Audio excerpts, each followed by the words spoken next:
जय माता दी। गृहस्थ योगी चैनल पर आप सभी का स्वागत है। सत्य हमेशा ही कड़वा होता है।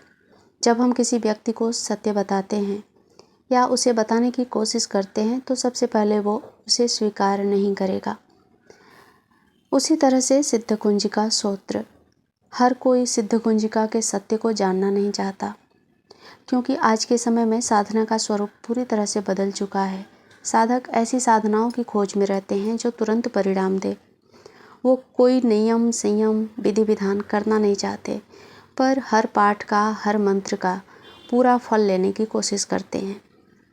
तो सिद्ध कुंजिका सूत्र के बारे में आज मैं बात करूंगी कि किस तरह से ये लोगों की जो मनोस्थिति है, जो आज के समय की साधना करने की जो उनकी इच्छा है, और जैसे मैंने कहा कि विधि विधान के बिना साधना करना चाहते हैं, तो ये कितना सफल होगा और उनको कितना लाभ देगा या फिर नुकसान देगा, ये सब कुछ इस वीडियो में जानेंगे। दुर्गा सप्तशती में इसका विशेष स्थान है। सिद्ध कुंजिका, आप सभी को पता होंगे कि सिर्फ सिद्ध कुंजिका सूत्र का पाठ करने से पूरे सप्तशती का पाठ माना जाता है, उसका फल मिलता है। ये मान्यता है और ये पूरी तरह से सत्य है। कोई भी साधक जब पूरी विधि विधान से सिद्ध कुंजिका का पाठ करता है तो उसका फल उसे अवश्य मिलता है। लेकिन आप ये भी जानिए, जब भी सिद्ध कुंजिका पाठ किया जाता है, दुर्गा सप्तशती का पाठ किया जाता है, तो माँ के साथ साथ, माँ आदिशक्ति के साथ साथ उनकी योगिनियाँ, उनकी सवारी, उनकी सहचर्या, उनकी जो दूत गण होते हैं, वो सभी आते हैं। जब माँ की शक्ति का आह्वान होगा तो माँ से पहले वो सब आएंगे। अब उनके लिए आपने क्या व्यवस्थाएं की है? क्या आपने ऐसी व्यवस्था की है जिसमें भोग हो, तर्पण हो, पूजन होता हो नियम से, जब भी आप पाठ करने बैठते हों? ये सब कुछ अगर आप करते हैं तो ही आपको उसकी पूर्ण सिद्धि मिलेगी। नहीं तो ऐसा होता है कि हम ये सोचते हैं कि हम भाव में करेंगे। देखिए, भाव अपनी जगह पर ठीक है। जब आप पूजा करते हैं, नाम जाप करते हैं, भगवान की भक्ति करते हैं, तो वहाँ भाव काम आता है। लेकिन सिद्ध कुंजिका अपने आप में सिद्ध कुंजी मानी जाती है, यानी कि ये इससे मारण, मोहन, उच्चाटन, वशीकरण सब कुछ होता है। तो ये एक तांत्रिक पूरी तरह से सूत्र बन जाता है और तांत्रिक पद्धति से ही इसका पूजन अर्चन किया जाता है, जिसमें तर्पण होता है, आपको पता है, भोग होता है।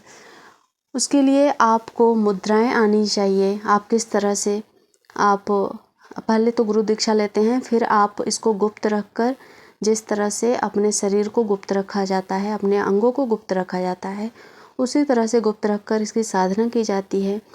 उसके बाद आप इसको पूरी विधि से, जैसे कि आप कर न्यास करें, अंग न्यास करें, भोग, बलि, तर्पण, इन सब का, मंडल पूजन, आह्वान कैसे करना है, इन सब की जानकारी आपको होनी चाहिए। अगर आपके पास ऐसी जानकारी नहीं है और आप अपूर्ण विधि के साथ सिद्ध कुंजिका का पाठ करने लग जाते हैं, तो ये उचित नहीं होता है साधक के लिए और उसके परिवार के लिए। दोनों के लिए ये विनाशकारी साबित होता है। ऐसा मैं क्यों कर रही हूँ? जैसे कि आप एक किसान को चिकित्सक बना दें, किसान को ऑपरेशन थिएटर में लेकर जाएं और कहें कि तुम ऑपरेशन करो। चूँकि उसे कोई विधि नहीं आती है, तो क्या वो सिर्फ कोई वीडियो देखा है ऑपरेशन की, तो क्या वो ऑपरेशन कर पाएगा? नहीं कर पाएगा। उसी तरह से सिद्ध कुंजिका है। अगर आप ये सब कुछ करना, आह्वान करना नहीं जानते, मंडल पूजन करना नहीं जानते, मुद्रा आपको नहीं आती, आपने कोई भोग बलि की व्यवस्था नहीं की, तर्पण आपको करना नहीं आता, हवन नहीं करना आता पूरी विधि विधान से, तो ये सिद्ध नहीं होगा। लेकिन शक्तियाँ, चूँकि आप मंत्र जाप करेंगे तो शक्तियाँ आएंगी आपके पास। अब शक्तियाँ जब आती हैं तो आपने ये सारी व्यवस्था नहीं की है, शक्तियाँ तो आमंत्रित हो गई, अब वो नाराज़ होंगी। और जब नाराज़ होती हैं, जैसे कि आपने नाराज़ क्यों होती है? जैसे देखिए, आपने पूरी व्यवस्था कर ली, किसी को आमंत्रित कर दिया खाने पर, और खाने की आपने पूरी व्यवस्था नहीं की, 2-4 लोग खाए, 2-4 लोग भूखे रह गए, या फिर उनका पूरा मान सम्मान नहीं मिला, तो या तो वो नाराज़ होंगे या फिर कभी आपके बुलाने पर आएंगे ही नहीं। तो ऐसा ही शक्तियों के साथ होता है। तो यहाँ पर देखिए, आप बार बार भाव की जो बात करते हैं, तो भाव ठीक है अपनी जगह पर, चूँकि ये तांत्रिक मंत्र है, तांत्रिक सूत्र है, तो यहाँ पर भाव ज़्यादा काम नहीं करता। आप ज़्यादा प्यार भाव लाड दुलार ये सब दिखाकर शक्तियों को रिझा नहीं सकते। चूँकि मैंने आपको शुरू में बताया ये मारण मोहन वशीकरण ये सब का सूत्र है, इससे किया जाता है और कर सकता है। अगर ये सिद्ध हो गया तो किसी को मार सकता है, किसी को उच्चाटन कर सकता है, किसी को बस में कर सकता है। इसीलिए यहाँ पर ज़्यादा भाव की हमें जो भाव की हम बात करते हैं वो भाव यहाँ पर नहीं चलता है। ठीक है, अब आपने शक्तियों को आमंत्रित कर लिया और वो शक्तियाँ नाराज़ होकर चली गईं, तो अब साधक के साथ क्या होगा? देखिए, ये सबसे समझने वाली बात है।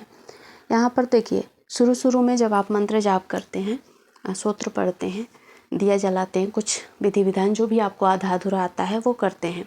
आपने गुरु दीक्षा नहीं ली है, पहली बात तो यहाँ पर ये फंसता है बात। 90% लोग गुरु दीक्षा के बिना ही इस पाठ को करते हैं। अच्छी बात है, करते हैं, अच्छी बात है। एक पाठ आप करते हो सुबह, मतलब दिन में एक बार करते हो, नॉर्मल इसको माना जाता है। लेकिन आप इसको लगातार 108 पाठ कर रहे हैं, 51 पाठ कर रहे हैं और उसको सिद्ध करने की कोशिश कर रहे हैं। उस स्थिति में प्रारंभ में आपको कुछ सकारात्मक परिणाम देखने को मिलेंगे, लेकिन धीरे धीरे जैसे जैसे आप इसका पाठ आगे करते जाएंगे, आपके जीवन में उथल पुथल बढ़ने लगेगा। आपको पारिवारिक क्लेश देखने को मिलेगा। आपका जो आर्थिक स्थिति है वो धीरे धीरे खराब होता चला जाएगा। स्वास्थ्य संबंधी समस्याएं भी आपको देखने को मिलेंगी और मानसिक अशांति का भी आपको धीरे धीरे अनुभव होता चला जाएगा। तो इसलिए ये सब होता है कि आपने शक्तियों को आमंत्रित कर दिया, लेकिन उनका उचित सम्मान नहीं किया, तो वो नाराज़ होती हैं, क्योंकि माँ बाद में आती है। पहले उनके छोटे छोटे गण आते हैं, दूत आते हैं, जो कि हमारी डायमेंशन के नज़दीक में है, जो हमारी पृथ्वी पर अवेलेबल हैं। सबसे पहले वो दूत, साधक, सिद्ध साधक, वो सब भी आते हैं। तो इन सब को लगता है कि ये साधक मतलब उतना लेवल का नहीं है कि आप माँ को बुलाए, उनकी शक्तियों को प्राप्त करें या फिर इस कुंजिका को सिद्ध करें, तो वो आपको इतने सारे कष्ट देंगे।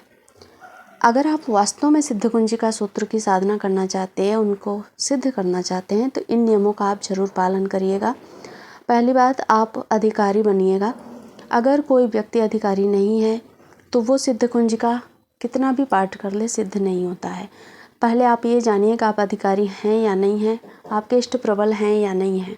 किसी ऐसे मार्गदर्शक को आप ज़रूर दिखाइए कि आपके साथ कोई इष्ट प्रबल रूप से चल रहा है कि नहीं चल रहा है। अगर इष्ट प्रबल रूप से नहीं चलता है तो उस व्यक्ति को बिना गुरु दीक्षा के सिद्धि नहीं मिलती है। आप मुझसे भी दिखा सकते हैं। मेरा नंबर आपको अबाउट सेक्शन में मिल जाएगा। मुझसे व्हाट्सएप पे कांटेक्ट करके अपॉइंटमेंट लेकर अपना फेस रीडिंग, हैंड रीडिंग करा सकते हैं, जिससे आपको पता चल जाएगा कि आपके साथ कौन सी शक्ति चल रही है, आपको कौन सी साधना करनी चाहिए। अगली बात, आपको पूरा नियम पता होना चाहिए कि सिद्ध कुंजिका को करने के लिए हमें क्या क्या आनी चाहिए। पहला, मंडल पूजन की विधि आपको पूर्ण रूप से आनी चाहिए। आपको मुद्राओं का प्रयोग कब करना है ये भी आना चाहिए। आह्वान की जो सही प्रक्रिया होती है, आह्वान मंत्र होता है, वो भी आपको आना चाहिए। भोग और बलि की विधि, यानी कि कैसे भोग और बलि दिया जाता है, ये भी आपको आनी चाहिए। इस मंत्र का समय समय पर जो हवन होता है, तर्पण होता है, उसका भी सही तरीका आपको आना चाहिए। आप तंत्र ग्रंथों का अध्ययन करें, सप्तशती का अध्ययन करें। संस्कृत में होता है, पर उसका जो संस्कृत में सीधा लिखा होता है, पर जब आप उसके एक एक शब्द को समझने की कोशिश करेंगे तो उसी सूत्र में, उसी सप्तशती में आपको सारी विधि बताई गई है। तो जब आप तंत्र ग्रंथों का अध्ययन करते हैं तो आपको ये सब कुछ करना आ जाएगा, जैसे कि कुलावड़ तंत्र है, कालिका कुंजिका तंत्र है, डामर तंत्र है, और भी बहुत सारे तंत्र हैं, उनका आप अध्ययन करिए। उसके बाद से किसी भी ऐसी तांत्रिक मंत्र को, ऐसी भी उग्र शक्तियों को सिद्ध करने की कोशिश करिए। अगर आपको और भी कोई जानकारी चाहिए तो कमेंट में मुझे लिखिए। और हाँ, इस ऐसी आध्यात्मिक और जानकारी भरी वीडियो देखने के लिए चैनल के साथ ज़रूर जुड़ें। धन्यवाद।